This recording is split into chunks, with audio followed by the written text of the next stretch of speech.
আজি ধুবুৰী লোকসভা সমষ্টিৰ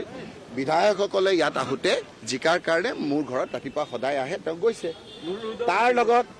তাৰ লগত মোৰ নগাঁও জিলাৰ বিধায়কসকলো গৈছে তেতিয়া জেপি দাসে মোক ফোন কৰিছিল যে মোক আপোনালোকে নামাতিলে নেকি মই জেপিক ক'লো যে মইতো মাতা নাই তেওঁলোক আহিছে তেতিয়া তেওঁ ক'লে যে মই কামাখ্যা মন্দিৰলৈ গৈছোঁ মই আহি আছোঁ কথা সিমানেই এটোত কি ইমান কথাটো হ'ল মোৰ বিধায়কসকল মোৰ তালৈ আহিছে মানে আপোনালোকে মোৰ বিধায়ক মই তাত সাংসদ সেই বিধায়কসকল মোৰ তাত চাহ কাপ খাবলৈ আহিছে যে ৰাতি যে হিমন্ত বিশ্ব শৰ্মাৰ তাত বহি থাকে চিণ্ডিকেটৰ কৰা এম এল এ কেইটা সেইকেইটাৰ তাত আপোনালোকে খবৰ লয় সেইকেইটাতো খবৰ নলয় এতিয়া এই 102জন আপোনাৰ বিধায়কক তেওঁ চলাওকচোন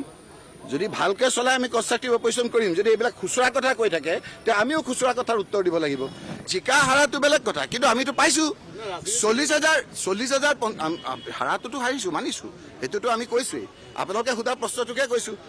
যে পঞ্চায়ততকৈ আমাৰ ভাল হৈছে যদি তিনিজন বিধায়কৰ পৰা যদি বিজেপিয়ে চৰকাৰ কৰিব পাৰে অসমত 2জন সাংসদৰ পৰা যদি বিজেপিয়ে চৰকাৰ কৰিব পাৰে ইন্দিৰা গান্ধী ডাঙৰীয়ানী প্ৰধানমন্ত্ৰী হৈ হাৰাৰ পিছত 3 বছৰতে যেতিয়া আকৌ চৰকাৰলৈ আহিব পাৰে আজি আমাৰ এই বিভিন্ন চৰকাৰবিলাক আকৌ যদি আপোনাৰ আহিব পাৰে তে আমাৰ ইয়াত কিয় নোৱাৰে